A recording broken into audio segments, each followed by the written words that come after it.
all these years, I know how important, how actually life-altering is the work you do. I know how hard you work. I know about the budget cuts. I have some idea of how little you get paid for your efforts. And I just want to, as a writer and petition signer, activist is a bit of a stretch. Thank you for everything you do, what you're doing in the world. I'm going to talk to you a little bit about my origins as a writer.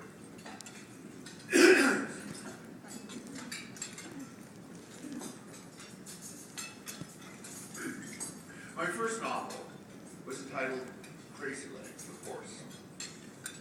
It concerned a young horse, puny, derided by all the other horses, who, through pluck and will, won the biggest horse race in the world and became the most famous horse on earth. The book was illustrated. I was 7 years old. I decided, as I wrote and drew, that the story should have a tragic ending. Yes, even at 7, I was possessed of a morbid imagination. Coupled with some conviction, I picked up that every triumph must have its darker side. I'm not sure whether to blame the story of the little match girl, which I, a delicate child, exposed entirely too early, or Miss Jansen, my first grade teacher, who wore heavy sweaters well into spring, and who wept occasionally, for no reason these 6-year-olds could immediately discern. In my novel, Crazy Legs gave it his all, more than his all, and just after he sped across the finish line, his little heart burst. Every nation observed a full week of mourning afterward, and a statue of him erected in Pasadena, near my hometown. Now, I did not, however, want to close the story at Crazy Legs' gravesite. That was just too depressing. I wanted him to ascend to heaven. This required some artistic, not to mention metaphysical, deliberation on my part. Was there a separate horse heaven?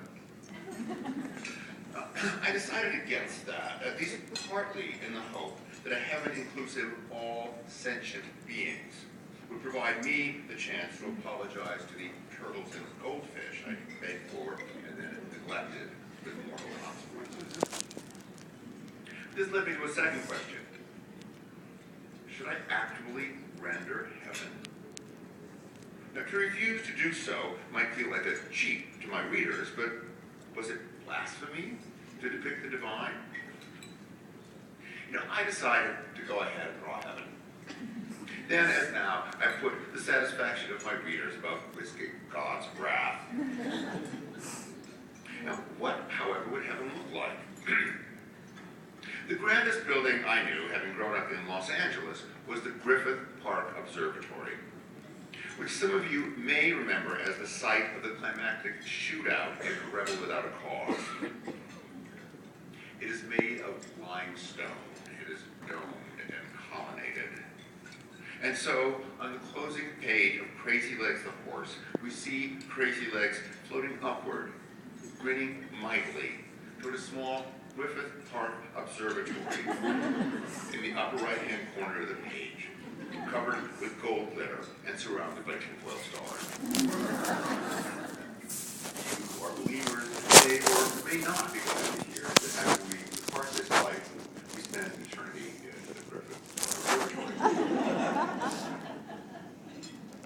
I was unable to find a publisher for Crazy Legs, and had to content myself with passing a single copy among my family and friends, until Corky O'Neill, who was not even a particularly close friend, but who I thought might be helpful because his father worked for the post office, spilled Coke all over it and tried to dry it in the oven,